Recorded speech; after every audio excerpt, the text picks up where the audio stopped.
You are standing in the southern entrance hall. Visitors arrived here having passed through a lobby, behind you, guarded by a commissionaire. Controlling access to and movement around the studio was taken seriously, and someone noted shortly after Denham opened that it would be easier to get into Buckingham Palace. If you look up, you will see that this is a well-lit, double-height space. Architects Mrs. Joseph, working with American studio designer Jack Oakey, believed that industrial efficiency would be improved by the construction of a bright and airy environment. It also worked to impress guests. On the first floor, over the main entrance doors, was Alexander Corder's office. Placed on his desk was a vase of fresh flowers from the studio's greenhouses, which also grew many of the seasonal and tropical plants seen in the films made at Denham. Please follow the arrows on the floor to the Revue Theatre.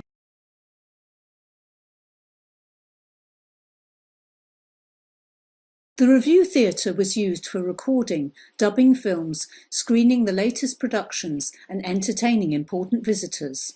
The entrance shows off Denham's typical Art Deco features, with a polished chrome geometric-shaped landing return and a handrail leading down the stairs to the curtained entrance.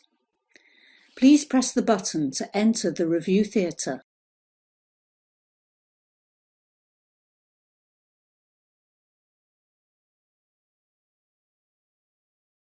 The projection quality was as high as in a first-class West End cinema. The job of studio projectionist was highly specialised, and a film's rushes were viewed by directors, producers, camera and sound crews. Technicolor insisted on very high-intensity light to obtain the correct chromatic registration when their prints were screened. The most complex job for studio projectionists was dubbing, which involved using a mixer as the last stage of a complex operation. This Revue Theatre was badly damaged by wartime bombing in May 1941.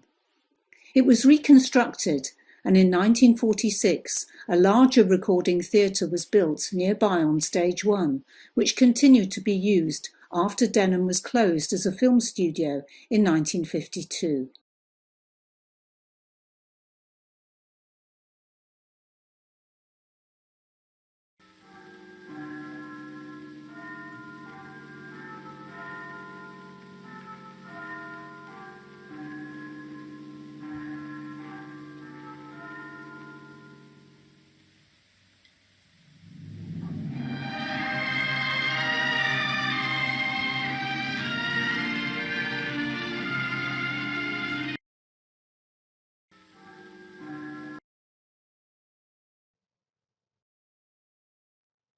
The Fisheries estate at Denham could easily accommodate the large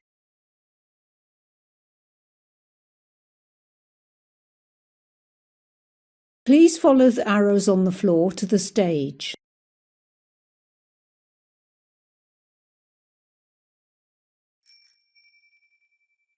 This long corridor was one of Denham's most distinctive architectural features. It ran the entire length of the studio and connected the various departments housed in the main administration building to each other, the restaurant, and the stages. 800 feet long and dead straight, the corridor could be cycled down by employees looking to save time. Art director Carmen Dillon recalled getting into trouble for doing so. The corridor was designed, along with the covered ways that ran perpendicular to it from the dressing rooms to the stages, to allow staff to move around the studio without having to brave Britain's rainy skies. This was especially important for stars, actors and extras once they were made up and in costume. Denham was a complex site, with numerous departments attempting to work harmoniously to produce films. To ease movement, the studio made use of a colourful wayfaring strategy, which you can see here on the wall. To get to where they needed to go, staff simply followed the appropriate coloured line to their destination. Please press the button to enter the stage. Welcome to Stage 3. Feel free to explore the content at your own pace and use the info buttons to find out more about some of the films made at Denham. Click on the audio button to continue the guided tour. Once the audio has finished, follow the arrows on the floor to get to the next audio button. In the late 1930s, Denham was associated with bigger budget, ambitious filmmaking.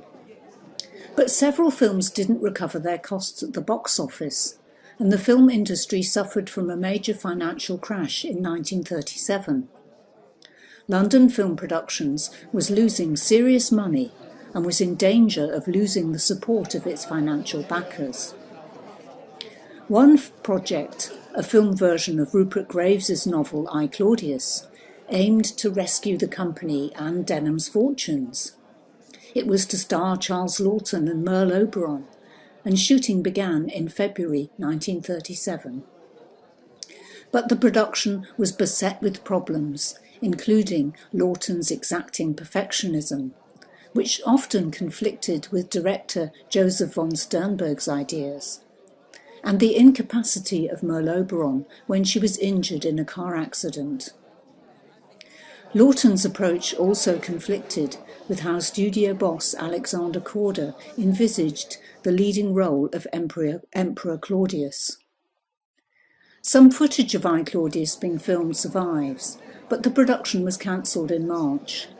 Sometimes referred to as the epic that never was, the production's collapse was a warning against the dangers of Denham's reliance on and identification with London film productions.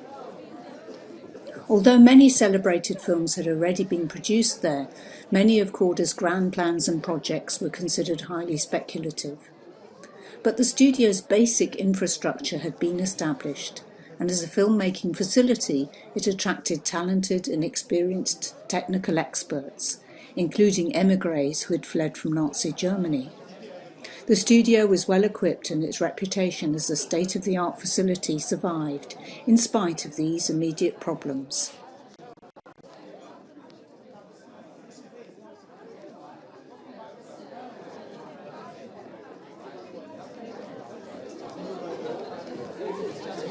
Unlike most other large modern film studios outside London, Denham remained operational throughout the Second World War. Where other studios were taken over by the government and put to work building aeroplanes, storing records or striking coins, Denham continued to make films, testament to the belief that the cinema was an important entertainment and educational medium. Denham was chosen for this role because of its size, the modernity of its facilities, and its self-contained nature. It had its own processing labs, special effects workshops, power plant and water supplies. The studio had to adapt to wartime conditions. Some of the materials used to make films were in short supply. Employees were called up and extras became harder to find.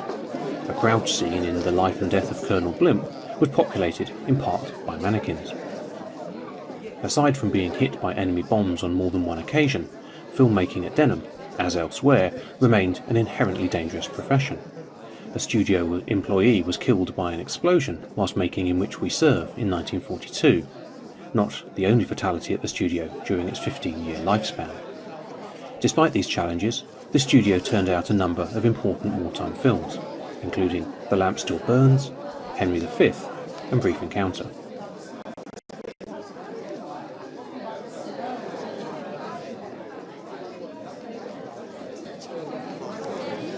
Powell and Pressburger's celebrated fantasy romance film A Matter of Life and Death was released in 1946. It featured a magical staircase that took the characters from Earth to heaven. Designed from original artwork by set designer Alfred Jung, it was constructed as a set at Denham and was affectionately known as Ethel. Denham was renowned for its impressive sets. The film's American title, Stairway to Heaven, drew attention to its importance in the film as a transformational device, seen in both black and white and colour. The colour sequence towards the end of the film shows how it was galvanised into action at the same time as displaying the film's celebrated effects. This film captured Denham's continuing pioneering spirit, especially in pushing the boundaries of cinematic realism, at a time when the industry was recovering from wartime disruption. Denham was used by many independent producers, like Powell and Pressburger's company The Archers, and Two Cities Films, which produced other key post-war films including Odd Man Out and Hamlet.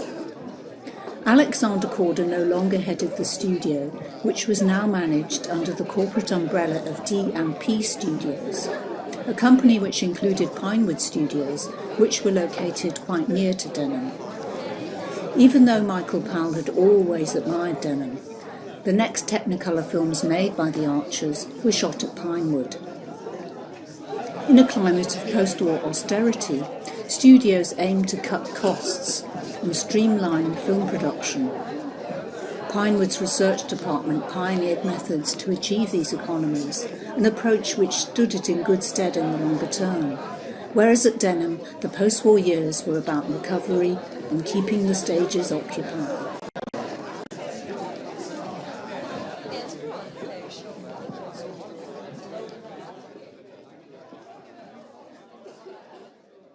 When the Rank organisation decided to concentrate its production activities at Pinewood, the writing was on the wall for Denham. The final film to be made at the studio was Walt Disney's The Story of Robin Hood, which finished shooting in the summer of 1951. Most of the studio's contents were sold off in a 10-day auction in spring 1953. Bids could be placed on items as diverse as projectors, a plaster boar's head, metal scaffolding, or a full-size model of Manchester Assize Court. When the hammer fell on the last lot, and the concluding act in Denham's filmmaking drama came to an end, the stage fell silent for the final time. Most of the site was let to the US Air Force as a storage depot. When the studio buildings were eventually demolished, the site was converted into an industrial estate. The film processing laboratory, which was designed by the Bauhaus architect Walter Gropius and remained operational long after the rest of the studio closed, has recently been converted into luxury flats. Roads on the new estate, named after Celia Johnson, Noel Coward and Greer Garson, celebrate the films made at Denham during the studio's heyday, and suggest that it left an imprint on this part of Buckinghamshire even after its material presence in the landscape disappeared. This concludes the Denham VR experience. Please feel free to explore the space.